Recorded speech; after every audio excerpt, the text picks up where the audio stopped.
Oh hey, it's Barry, and I see so many news leaks, videos coming out about the Sony PS5 Pro. So many people are talking about it, and people are still trying to push clickbait narratives, saying it's going to do so many things that it's probably not. And I just really wanted to make a definitive video, set everything that we know about the console into one jam-packed video, let everyone know, set the record straight.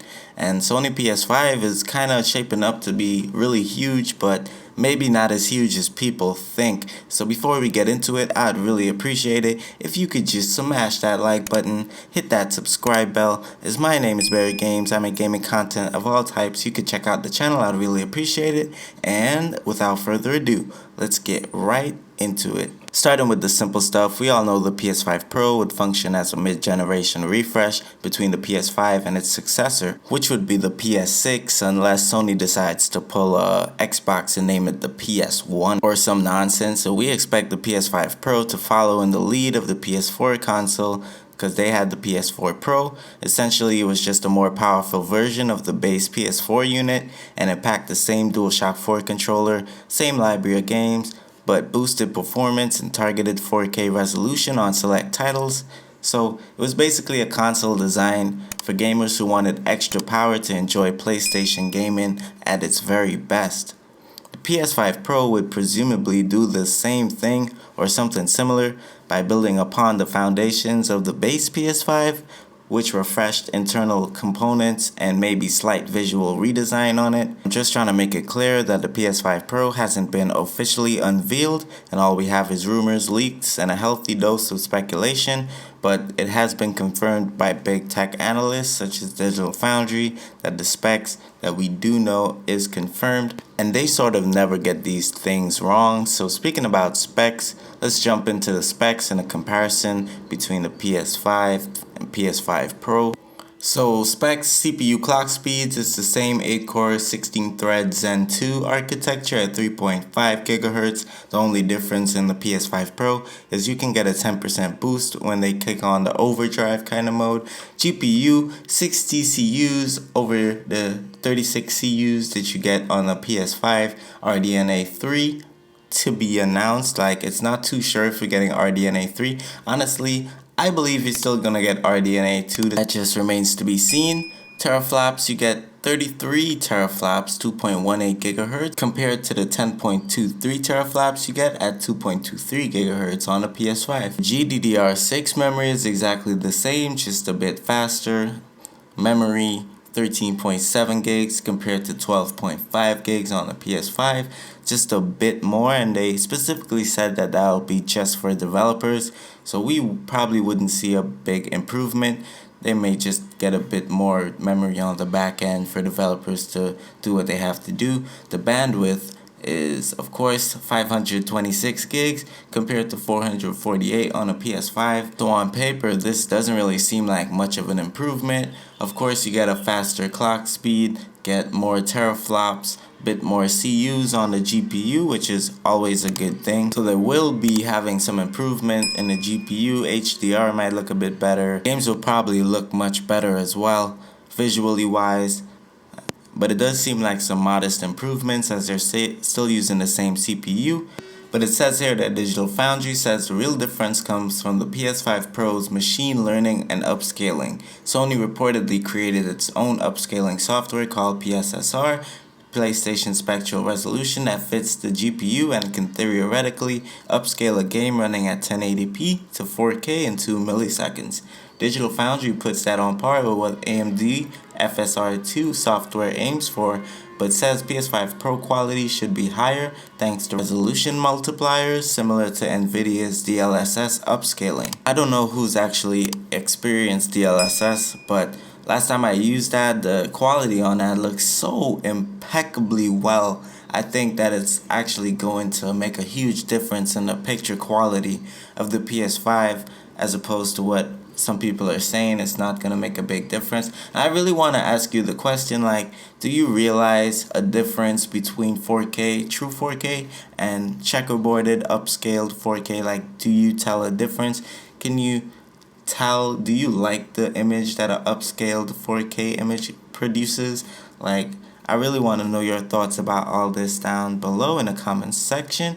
But moving on, of course, there will be improved ray tracing, as I said before, 2 to 4 times faster than PS5. Sony says that depending on the workload, ray tracing performance in the new Pro unit will be twice as fast as the vanilla unit, but the 3 times, 4 times multiplier in some scenarios. It of course is important to point out that this is just resolution and not the frame rate of the actual games. The platform holder says that in practical terms, this means that some games without RT on the basic PS5 can gain RT features on the Pro. Another cited example is that the standard PS5 game with RT reflections could benefit from RT shadows as well on the PS5 Pro. Basically, just helps out resolution. It really doesn't help with frame rate at all. There will not be a frame rate boost from moving from the PS5 to PS5 Pro, which a lot of people was expecting. It might be a really minor incremental boost, but nothing major at all. And I just really want to pose the question to you guys as well, like, do you prefer resolution when playing games, or do you like to turn up the frame rate, have it super smooth and silky, looking as beautiful as these bubbly balls on the screen right now?